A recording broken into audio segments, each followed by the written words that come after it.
Also, in your packet, not part of this, are the charts, and we show these every month, and just like to kind of point out that that on the charts is what kind of gives you maybe a graphical representation of what we accountants like to show in numbers, but you show that our admissions for the month of December were 65, compared to last year of 68.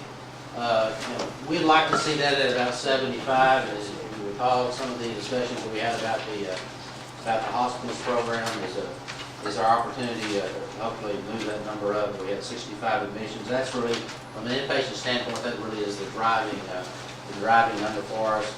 The next page is the number of patient days, and then you really need to look at that third sheet for what we like to look at, and that's our average length of stay. From our standpoint, the lower the length of stay, the better, primarily for Medicare patients, because in Medicare patients, we get paid on a DRG basis, so we get paid the same amount regardless of how long the patient stay. And we like to see that average length of stay down below 4. It was in December, it was 3.97, but that's a number that we track, and we track that pretty carefully. That plus the acuity of the patients in the hospital. The other number that there's surgeries. The other one that I want to point out to you is it's really the last page of the graphical information, and that's our emergency room visits. And I guess we're a little surprised by our emergency room visits. They're down a little bit.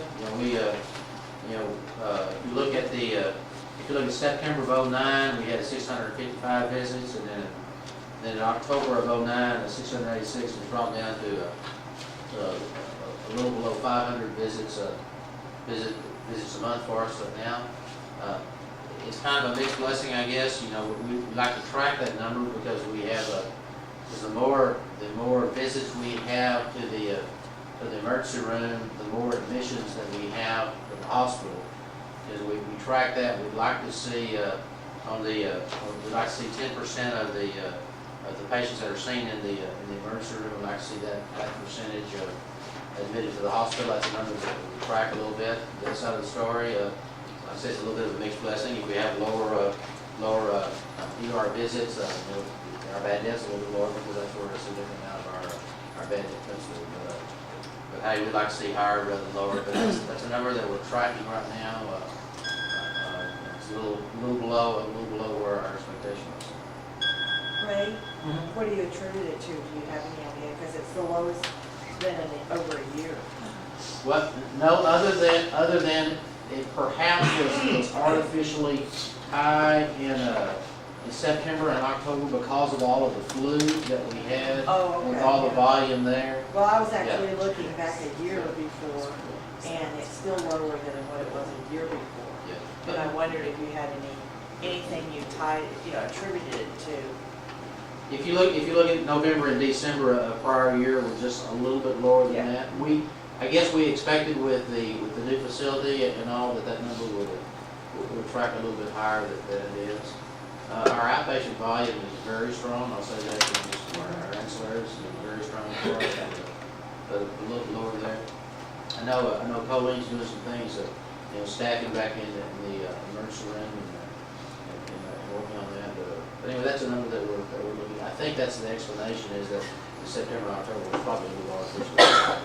Oh, well, I just didn't know if you had something that you thought was an indicator. No. It's hard to, it's kind of hard to pick out why fluctuations are. We're not seeing anything different on particular days. It's changing there. September and October were record-breaking months. It's just kind of strange, but that's when the swine flu came through. We're seeing those two are record-breaking months, and we turn around And then have the low low. months. So there may be more of a correlation. We had everybody sick in September and October, and those people did well.